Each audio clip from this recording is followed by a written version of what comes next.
Hey everybody, so it's Britt from Wevolve, and I am sharing a crazy video with you guys today. I never thought I'd be sharing an update like this, but hopefully it works out for the best.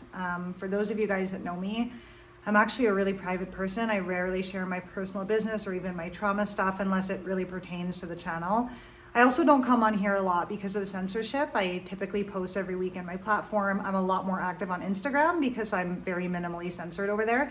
So if you guys are still looking for health info, I just posted a lot of really amazing stories and posts, video series on there about how to know if your protocol works for you and whatever else. But anyway, that's not why I'm here today. I'm going to share with you guys something that just happened to me a couple of days ago. So I am doing an impromptu Wevolve launch, but it's not just a regular launch. You'll want to sit for this story. And the reason I'm doing it is to rebuild after something very devastating that happened to both my partner and I. So I'll go into the story without too much detail because I'm not trying to traumatize the living flying F out of every person watching this video. I myself am still actually processing, going to give my statement and everything today. But yeah, so in a nutshell, I never do a launch in February. In fact, I rarely even post on here when I do launches. I'm just so inactive on YouTube these days, guys. I'm really sorry. But I'm doing 50% off of everything in the shop using the discount code capital rebuild 50. I'm going to put everything in the description down below. So if you're looking for courses or ebooks or protocols or healing programs or anything related to your health in there, you can get 50% off until the end of February. So the reason I'm doing such an out of season launch and the reason I bothered to pop on here to do it is for a very specific reason. I'm actually trying to rebuild after a really devastating experience. So for those of you guys who follow me on Instagram, you probably know a little bit more about this, but I actually really don't share that much in general about my new projects. But my partner and I, he's a filmmaker, we've been working on a movie called Beneath the Shadow of Time, and we've done 3/4 of the filming. We're set to finish the movie and finish the filming in the next month, and then with all the post-production and editing, the film will be ready for launch and festivals and everything within several months. We're on a deadline with that. Him and I are also working on a new band project called Bremy, basically Britt and Emilio, Britt and Emmy. And you guys know that some of you that I've done some music and stuff before, mainly covers about popular world events. But I actually started writing my own original lyrics, and him and I have been producing the music together, and I've been singing. So my first single is coming out. Don't worry, I'm getting to the story, okay? This is actually the context. This is not a promo for my new song, although it's amazing and you will love it. It's actually going to be launched on all streaming platforms. It's called War With You from the band Bremy next Saturday. But because it's launching on Saturday to every music streaming site, basically, we needed to make the music video pronto. So my partner and I head up north a couple of days ago in the late afternoon to a lagoon about an hour and a half away, bordering on Veracruz and Puebla cities. And we were just going there for a couple hours to basically film the music video. So we have our guitars, all of our camera equipment, obviously our personal goods, a bunch of clothes and shoes and things for the music video. We get to the lagoon. We're there for maybe 10 minutes or something, scouting, driving around. When we finally find a location, we're only there for a couple of minutes when a motorcycle drives past us with a very innocent guy and girl on it. And we were like, oh, okay, so people actually come here, because there was literally nobody when we went, and it's so beautiful. We were really surprised. It's also 3 minutes from a town, so it's not a remote or sketchy area at all. And so my boyfriend started setting up his camera equipment, and within a minute and a half or 2 minutes of those people on the motorcycle driving past, we get kicked up with a bunch of dust. We hear a really loud motorcycle screeching, and then there's two guys in our faces jump off a motorcycle. My boyfriend at the hood, in the back of my car at the trunk open, and I'm standing a couple feet away looking at the lagoon. Guns in the face, robbery. So we're both I completely froze. We were not in a sketchy area. I know this is Mexico, but I don't know. We also had our entire lives of valuables in the car in that particular moment. It was like a living nightmare, okay? Literally. But we're both shocked like this. My boyfriend kind of puts himself in front of me and he's like, don't touch her. We'll give you everything. You can even take the car. Just take everything you want and go. Don't harm us. Don't harm her. Don't touch her. The guys put the gun in my face. You don't say a word. My boyfriend's like, oh my God, he starts giving them everything. Within, I don't know, a couple minutes, they drain the car of everything. They take our purses, our phones, my jacket, shoes, like everything, all the camera equipment, literally $10,000 worth of every single cinema, filmmaking, camera, music, video producing equipment that there is. Guitars valuing over $1,000, both of them, like not each, but like into together. Obviously the money that we had on us. They even took like the repair tools that I had like under the tire in the trunk. Like, I mean, these guys were like siphoning everything, okay? But it was very scary to like have a gun in your face and have people rob you. And obviously the devastation of losing our wallets and our cards and our phones and our life, potentially my car, being stuck on foot, like with no shoes in the middle of nowhere. I'm sitting there like, what is going on, But this is where the crazy part actually happens. It only starts here, okay? If it ended there, it would be one thing, and I would probably still be doing a launch to be able to rebuy all of this equipment. But anyways, all that just to say, we'll get back to the launch later and what's going on with that and why it will really help. If you guys have ever been interested in Tribe products, like now's a great time to support. Like now's the time. Now's the best freaking time. Like we never needed it more for our projects. So if you're interested in independent cinema or supporting actually action against crime gangs in Mexico, today all kinds of stuff's happening with embassy and everything else. It's going to be a whole thing. So we will be taking action to make sure this doesn't happen to other people, even though we were threatened not to. But at the end of the day, I mean, this is unbelievable that this happens to people. But anyway, it's not the worst of it. So they take all our stuff. We think they're going to let us leave on foot, 15 hours walking on a highway with penniless back home. Who's even going to help us? We have no phone to call anybody. It was like already a nightmare. Okay. But what happened next was the trauma part, actually, and this is a little harder for me to share, I'm not gonna lie. Like, I'm still a bit rattled. Last night was the first night I even slept. I still jump when people come near my car. So they then went on to once the car was empty with nothing, they had all our stuff.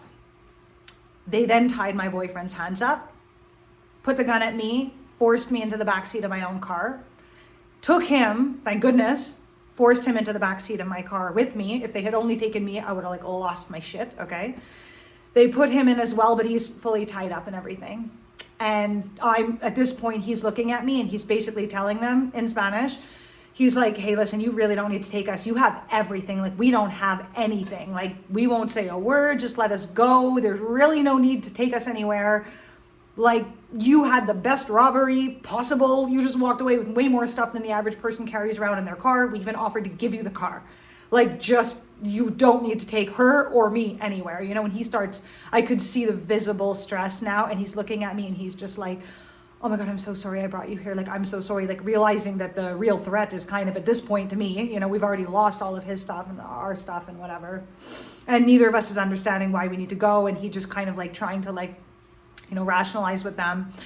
The guy basically turns to him and he's like, shut up kind of thing. You just tell your amorcito, like me basically, to stay calm. You just tell her to be calm. Everything's going to be okay. How freaking creepy is that? Okay. Like, why is he even talking about me? So anyway, my boyfriend's looking at me and he's just like, oh my God. So I, in desperation, start untying his hands like as best as I can, trying to free him before we end up where we're going. And they take us on an excursion beyond excursions. Like, we're going on a off-grid experience, okay? Off-roading galore in my beautiful SUV Kia, slamming through boulders. We are not driving on roads. They are taking us on some kind of dirt, convoluted, between boulders, surrounded by desert, driving and driving and driving for like half an hour. We have no idea where we're going. And they're just telling us to shut up. And we're just like, he's on the phone, the guy driving, talking to like some other guy, feeling all frantic. The whole thing was so creepy, you guys. I'm not going to give all the details, but essentially they take us to an incredibly remote area, the most remote I've ever been in my entire life. It's literally us, boulders, a couple of trees, and mostly cactuses. No town in sight, no person in sight, nowhere to run, nowhere to go. And then they're like, out of the car.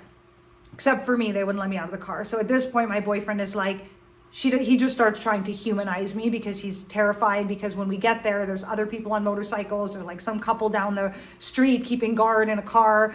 like these two guys, and everybody's got guns and everybody's masked, and like it just at this point seems like a complete and total shit show. I'm thinking I'm gonna get like gang violated and taken. I'm thinking they're just gonna, I don't know what they're gonna do, and they're just gonna shoot him like where nobody can see. I'm imagining I'm never gonna see my family again. I'm imagining if they attacked him coming out trying to grab a boulder, like hitting these 6 dudes in the face. I don't even know, you guys. Like my mind was just spinning. They'll never find my body. No one will ever know what happened. Like it was absolutely terrifying. I have never had a larger cortisol, adrenaline, like sustained panic, like surge in my entire life. Like it was 2 hours of surging panic. Like, I don't know, my nervous system is like super rattled now. I'm still recovering from it. But anyway, the assault, the threats went on for over 2 hours. They shoved me back in the car. My boyfriend basically said, don't talk to her. She doesn't speak Spanish. You only deal with me. She has no money. I pay for everything. She's Canadian. Everyone knows her. If she goes missing, there will be hell to pay. Like he was just super ballsy, like telling them all kinds of stuff to like save my life. Like, take me, do what you need to do. I'll give you everything you want. Like, just let her go. Like, don't touch her. Like all kinds of stuff, you know? And in the end, he ended up humanizing me to such a degree that they actually did let me go. But I'm not gonna lie, you guys, it was so creepy. They were like asking nonstop questions about me. Like the focus seemed to be me more than money once they had everything. And it was just like, where is she from? Is she famous? Is she a celebrity? Like, who does she know? Does she have other family here? Then they even asked him weird questions like, do you love her? Are you in love with her? How long have you known her? Where did you guys meet? Like, what's the relationship like? Like, just the weirdest things. Like, who freaking cares? Is this a robbery or like a personal interrogation of Brittany Auerbach? Like, I was starting to be like, oh my God, seriously, what the hell is going on here, you know? And he was just like answering what he could, but like humanizing me. Like, you know, she has so much family here. They all live here. Like she has, you know, Canadian, whatever, like government knows she's here. Like this will be like a world disaster. Like you cannot take this girl. Like the whole thing was so creepy. I was literally sitting there like, oh my God, like what are we even going to do here, you know? In the end, he managed to distract them. He was like, I'll give you everything. He opens up his bank apps on his phone, my boyfriend. He gives them all the passwords. He shows them every single one of his balances. Then one guy takes off on a motorcycle, goes to the nearest banks, drains every single one of his accounts, everything in the negative. He's down to penniless, zero and penniless. They took every piece of his equipment. They literally took everything. He gave like literally everything, clothes off his back. He was just like, take everything, don't touch the girl.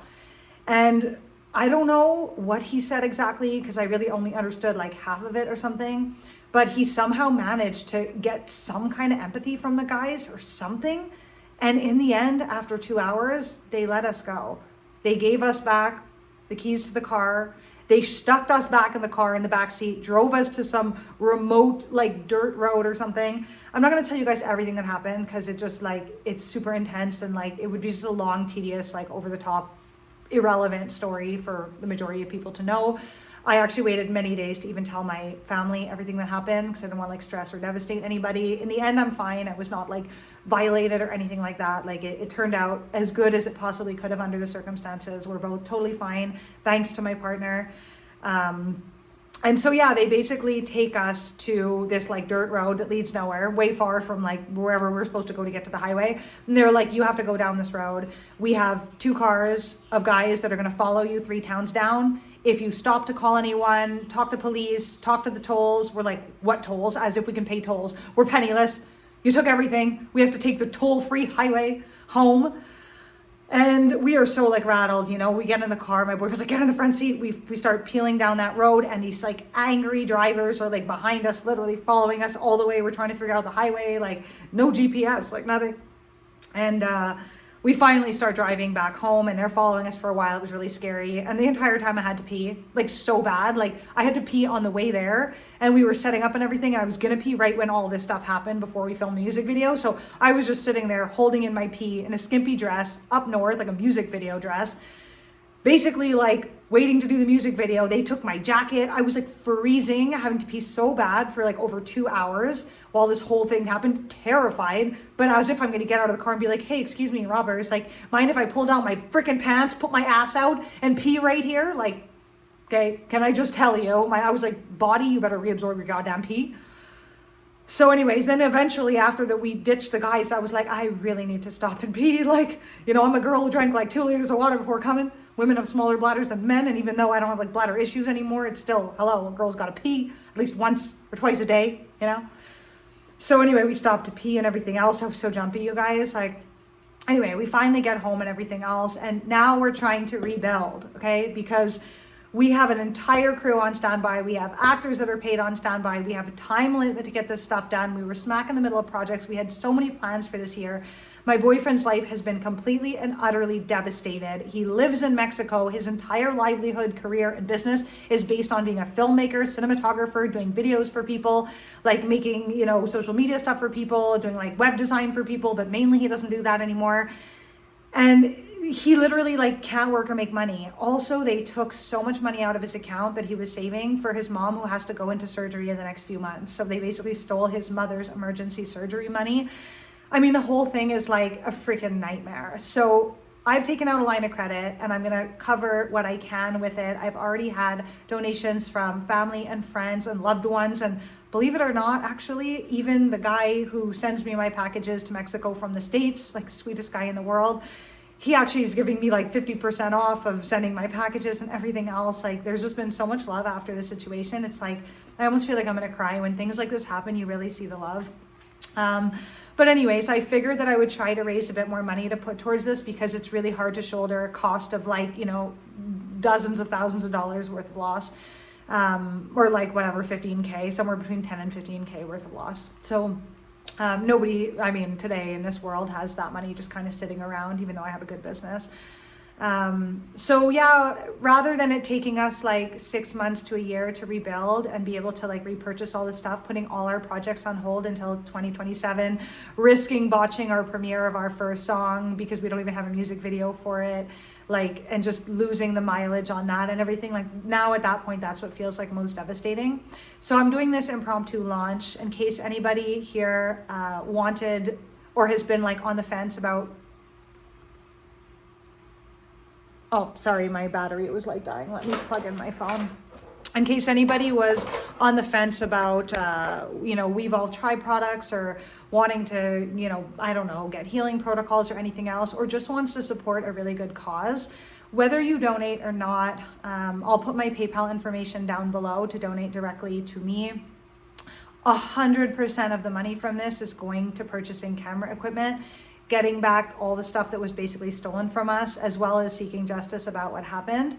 So 100% of it will be going towards that. And I imagine that probably it still won't cover all the costs because it was just such a colossal loss. This was like the worst loss. But anyways, I'm actually going to share with you guys at the end of this video some tips on how to avoid something happening to you, and also things I learned through this experience that I think will benefit other people, like how to stay safe in Mexico or other places, things I wish I had known before this experience that would have saved me so much fear and panic, because these are like standard practices with robberies, and also ways to ensure that if you do get robbed, they can take the minimum. Okay, like we've come up with like strategies and things that we wish we had known that would have really helped us in this situation. So I will share that, but will be a PayPal link down below to donate, and anything that you purchase in the shop from now until February 28th is going to be 50% off for you, and will go towards rebuilding our projects and supporting cinema and everything else. Anybody who donates directly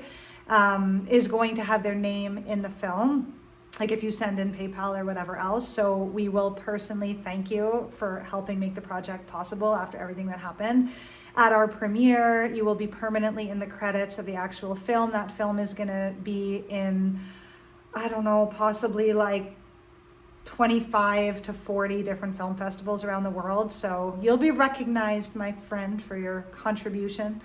But either way, what would actually help the absolute most, whether you donate or not, is just to share it. Sharing it will really be the thing that's most impactful, I think, and helping as many people who potentially can help know about this. And yeah, so anyways, I really appreciate your support in all of it. I also want to say a personal thank you to my partner. When things like this happen, you really see like who's on your side and who's your ride or die. And a really good friend of mine, she went to Madagascar with a partner and had something kind of similar happen. She was basically kidnapped and robbed like many, many years ago. I didn't know about that until I told her what happened to me, and then she shared the story. But she was really devastated, and her partner protected himself and kind of threw her under the bus, and she was completely devastated. Like when it came down to it, he like was not there for her, and they ended up separating, and she had to like heal from the trauma of not only being like assaulted, but also not having like that support system, you know, and having a person who like can't even understand what a threat that situation is to a woman, you know, especially in like a foreign country, you know, in like places like Mexico and stuff. But my partner was like the opposite, and I just think that deserves recognition. Like I've never seen somebody physically lunge themselves in front of a person so quickly, do everything they can. Like he was like, she has no money, she has nothing, don't take anything from her, like leave her with everything. Like he was just bargaining with them. He was like so strategic, so calm, even though he was completely and totally terrified, and his like sole mission was just for me to be okay. Everything he said was just to like humanize me and make everything okay. Like, I mean, this man had my back on every level. He gave up everything, and every time they even tried to take like photos of my IDs or get any incriminating information on me, he was just like distracting them with like, here, I have more money for you in this account. I mean, I don't know, it was like, it was so heroic and beautiful. Like I literally sat there and was like, wow, you know, how somebody reacts in situations like this tells you everything you need to know about their character, their personality, how they feel about you, whether they're really there for you, you know, and it either fortifies or breaks the relationship. And I just couldn't be more grateful for the way things went down. And I think had I been alone or with like another friend or something, maybe it would have turned out a lot worse. So I'm just so grateful. He's so happy and relieved. Like, even though he lost everything, like in the car, when we finally got home, he was just like hugging and kissing me like, oh my God, I'm so happy you're okay. I'm so happy you're okay. I'm so sorry. We're never going anywhere with like out without armed guards. I'm not taking you anywhere. Like, yeah, it was just really intense, you know? So yeah, cheers to people who are heroic in really scary situations and who do everything they can to protect the women and children in their lives. You know, there's so many like cowardly losers out there. So I just want to, you know, take a moment to really praise the people who make a difference and actually save lives. And now I'm going to share with you guys some tips of things I wish we knew. So when we first got to the lagoon, we had no idea actually that that little town we were in was bordering Puebla and Veracruz, like two completely different districts and cities. So it's a really bad idea in Mexico or foreign countries to go into border towns, because border towns have different laws, and there's always like cartel activity, and poverty, like impoverished places have people that work with cartel and gangs in order to set people up. And anybody that goes there, like these tourist destination kind of like spots, they just, you know, they collude basically. So like Veracruz is generally a lot more safe where I'm living, like especially in the city that I'm living in. There's very little crime. Like, I mean, I feel like way safer here than I even did when I was in Tulum on the other side in Quintana Roo. So yeah, this was really surprising, but we didn't realize we were literally bordering Puebla, which is like a much more crime-centered kind of city. And I spend quite a bit of time in Mexico City, which is very crime-centered, but I go to the nice areas and usually don't, like, I watch my purse and I'm a bit careful, but I don't really feel it's as risky. Like, I've always felt relatively safe here. But don't go to border cities or little border towns. It's a really good idea to have some kind of tracking GPS in your car, but put it in the hood somewhere, like under, like where the actual motor is, because they scour the cars completely, and if they find something like that, it's way worse for you. Or keep one like on your, you know, your keys in your pocket, and you have some kind of alert button or GPS, something that you press and signal that lets your family know, or something else. It's advisable to always go places, especially remote areas, with a big group of people, with at least like 4 large dudes, even if you're not armed or whatever else. Like, just 4 large dudes plus whoever else is there, more men to women. They're much less likely than to attack a couple, 2 girls, like 2 guys and a girl, 2 girls and a guy. Like, groups of people, large men, you'll be way less likely to get robbed, because they're usually working in gangs of 6 to 8, max 10 people. And if you're like almost the same number of people, they're much less likely to rob you. Also, it's a good idea to keep your real cell phone with all your banking apps and everything else on it, all your personal information, at home, and buy yourself a cheap phone when you're traveling, just to put a SIM in locally that has literally nothing on it. So if you get robbed, you're just losing like a $50 phone, and you're not actually losing like your iPhone or your apps. There's no information on there of stuff they can take, because then they'll let you go much quicker. And yeah, and it's just also a really good idea to stay really calm in those situations. Like, I was so stunned that I didn't say a word. Like, my brain immediately was like, solutions. What do I do? They're putting him in the car. How do I untie him? Like, I'm very like logical minded in an emergency, even though I'm a highly emotional and sensitive person normally. But when it comes down to life or death, my emotions just totally disappear. And I'm just like, what do I do? Strategy. What's next? What's this? If they attack him, if they do this, like, how would I, if they tried to, physically assault me, like, what would I do? What boulder could I grab? Do I have a toothpick in the car? Would I stab them in the eye? Like, it's so crazy. Like, what would I do to defend myself? These are all the thoughts running through my mind. Like, how would I alert people? How can I convince them to give me my phone to say goodbye to people if they do take me away? I'm thinking about all those things. So I'm not really the type that's going to scream. And to be honest with you, when there's a gun in your face and no one nearby enough to hear, screaming is just going to get you shot. Most of the time, obviously, if you're being physically assaulted, screaming is your best bet, like something's already happening to you. But in the instance that they haven't touched you yet, it's a good idea to just be quiet and calm. They get calmer if you're not panicking and frantic. So the fact that my boyfriend was so calm and I was so stunned, he looked at me and was like, you say no word, you don't even speak Spanish, I speak a little, but well, they didn't know that. And so that was it. I think our calmness made them feel relaxed to take their time to do all that they wanted to do, and made it like they were able to ask us like tons of questions. And my boyfriend had plenty of time to like humanize me and humanize himself.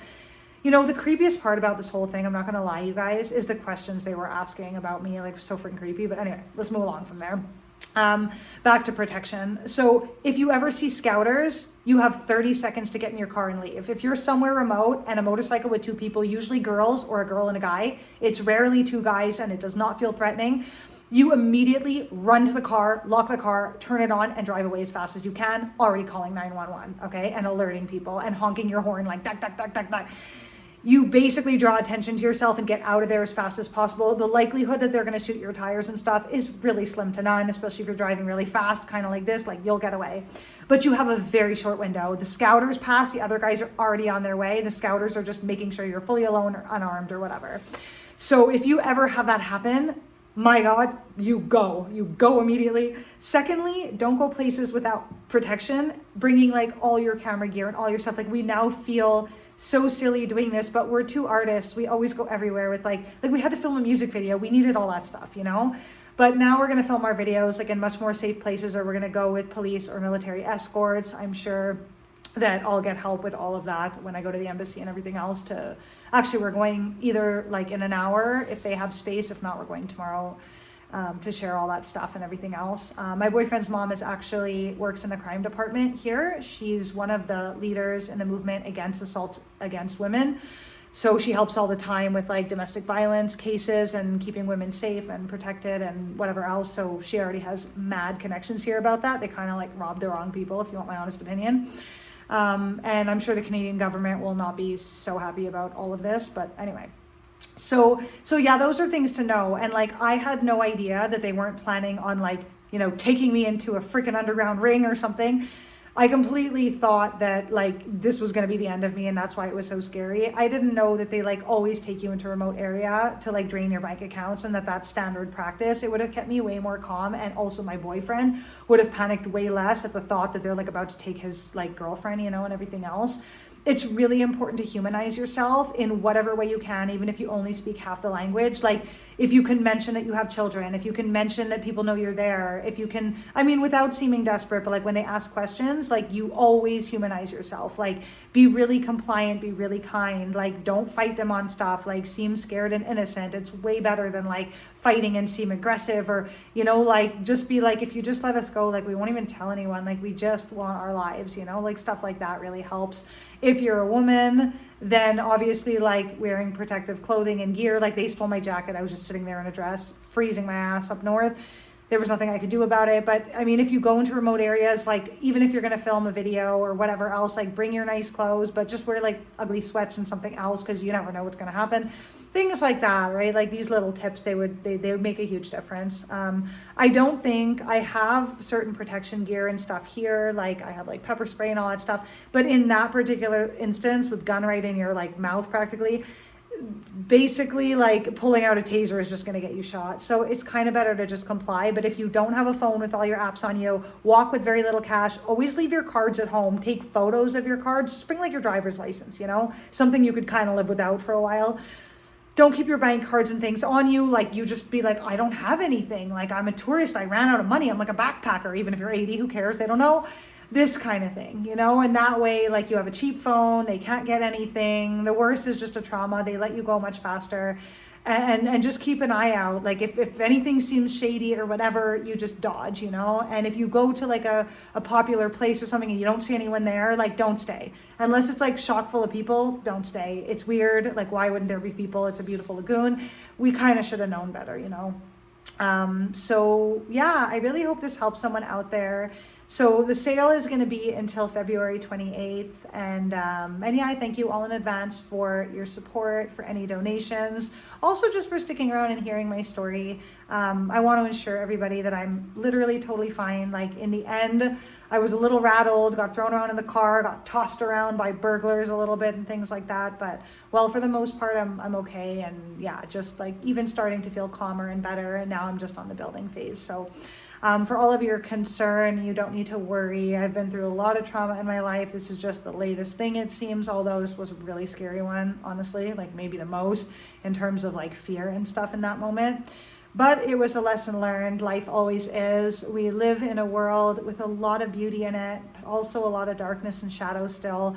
We're on the ascension evolution process. Things like this happen all the time, not just in Mexico. I've had more assaults and attacks and physical things happen in Canada than I've ever had here. But crime is really big. So just be really careful, be really cautious. Don't travel alone as a woman, or stay in really populated areas, things like that. Don't go to like lagoons and things alone. Go with multiple people, go in groups. These things will really help a lot. There's a huge like crime issue in Mexico right now, especially right now. Like, they just basically caught one of the biggest like drug like cartel lords, and there's just crazy things going on like in the streets, and they're blowing up cars, and yeah, it's just, there's a lot going on, and there's a lot of crime because of the poverty here, right? And all the government corruption that makes it that like you get paid like, I don't know, $10 a day to work for 12 hours. It's like everybody here is starving and like trying to make do, so as awful as it is, I understand the humanity in it as well. These guys were clearly impoverished. They were wearing like ghetto ass clothes, and just, yeah. So clearly they needed the stuff more than we did. I like to look at the silver lining. I know we'll be able to buy everything back in one way or another, even if it takes several months. I know our projects will not be impeded, and I trust that justice will be served for the people that are causing this kind of trauma and devastation to others. So I'm sending you all so much love. The information for all purchases in the shop and donations and everything will be down below. And if you guys have any questions about any products, or you want to book like a one-on-one session with me, I'll be willing to do that also, to raise funds for the next little while at like 25% off.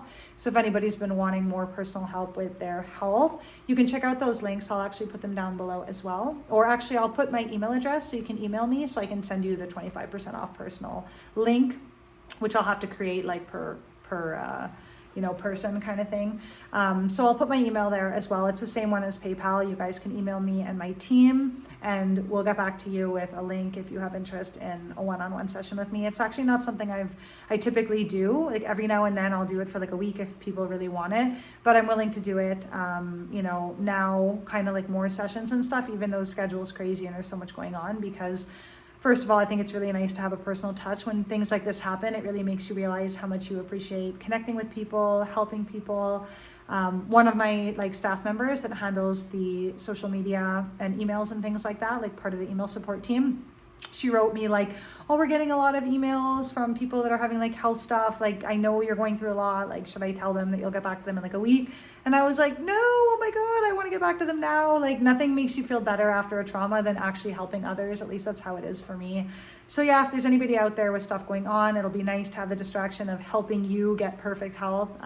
So yeah, I'll do as many as I can. I can't guarantee a full schedule. If I get like too much of an influx, well, there'll be a limitation on the schedule because of everything going on right now, with the projects and deadlines and everything else. And of course, all the legalities, like there's so many, like legal things that we have to do right now, like going to court and going to this office and parliament, and I mean the embassy, and it's just, there's like a lot of bureaucracy going on. Also getting back all the cards and access to accounts, and like you guys know how it is when there's like a robbery and things. So yeah, so that's kind of the story on that. But yeah, enjoy. Everything will be down below, all the information. I'm sending you guys so much love. 2026 is going to be the best year ever. And yeah, I'll talk to you guys soon. I'm also probably going to do an Instagram live soon, answering some questions for members and things like that.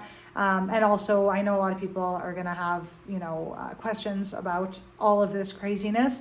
So maybe I'll share a little bit more, but I don't think I'm going to go into all the detail. Number one, I'd like to move past it. I'm the kind of person that when like really stressful things happen, I'm just like, okay, it's rebuild time, whether it's a devastating breakup, like an attack, an illness, I'm just like, what next? Like, this is my personality.